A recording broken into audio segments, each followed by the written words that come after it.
Every single day, well outside the official chambers of Congress, a vast network of private organizations writes, alters, and kills American laws. These groups are organized entirely by private citizens. You likely know some of the most famous examples, like Mothers Against Drunk Driving, or organizations with immense lobbying weight like the National Rifle Association. And on the opposite end of the ideological spectrum, environmental watchdogs like the Sierra Club. Together, these organizations make up what we call civil society, the network of voluntary associations operating completely outside of the government. People join these groups to increase their political efficacy, meaning their personal ability to actually have an impact on government policy. But early American leaders were deeply suspicious of this kind of organizing.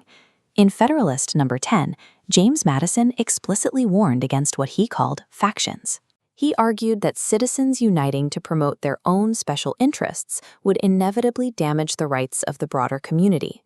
40 years later, a French visitor named Alexis de Tocqueville observed the exact same system and reached the exact opposite conclusion. He praised America's vast network of civic associations as the specific reason its democracy was succeeding. So, who correctly diagnosed the American system?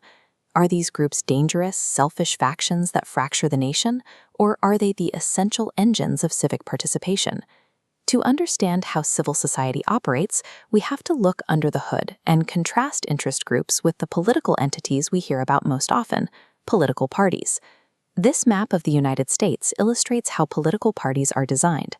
They are broad-based organizations strictly tied to geographic voting districts, and their entire purpose is to win elections so they can run the government. As the geographic boundaries on this map dissolve, you can see how interest groups operate on a completely different model.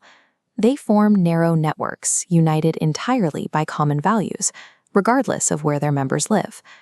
Because they don't have to worry about attracting voters from a broad geographic area, interest groups are highly inflexible in their ideologies. They do not run candidates for office. Their pure focus is pressuring the officials who are already sitting in those offices.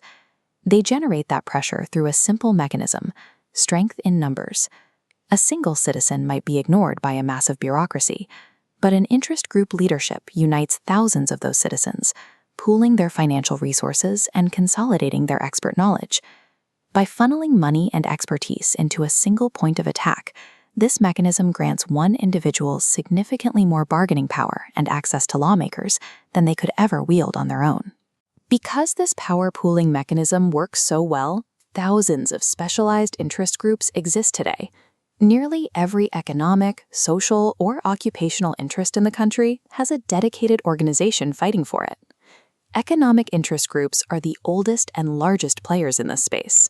This includes massive labor organizations like the AFL-CIO, formed to negotiate higher wages and secure the rights of the American worker. And on the other side of the economic coin, you have powerful associations like the U.S. Chamber of Commerce, fighting for favorable corporate tax laws and pushing back against government regulation. Civil rights groups apply that same concentrated pressure to human rights.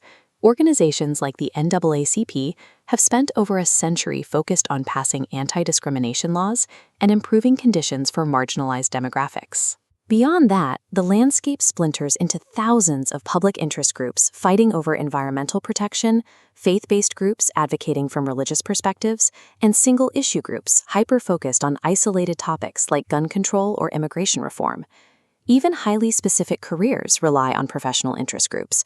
The American Medical Association, for example, sets clinical standards, but also lobbies the government on healthcare policies directly affecting doctors.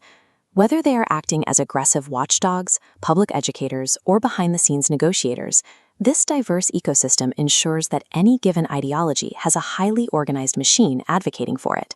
Which brings us back to the original tension. Was Madison right to fear these groups as a threat to the community, or was Tocqueville right to praise them? The reality is that both men were right. Interest groups absolutely operate as selfish factions. They prioritize their own narrow goals above all else, which routinely gridlocks the broader community. Look at how this system processes citizen demands. A massive, disorganized crowd of individuals sits at the bottom. By funneling those voices into structured interest group nodes, citizens project laser-focused pressure directly onto lawmakers. This is the indispensable connective tissue of the republic. The system is so effective that even government leaders themselves participate.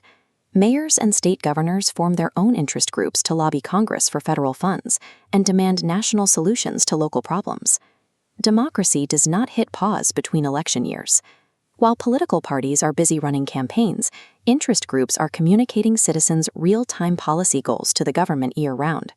You may fiercely oppose the specific ideologies of many of these factions, but actively joining this vast network of civil society remains the single most effective way to amplify your individual voice in American politics.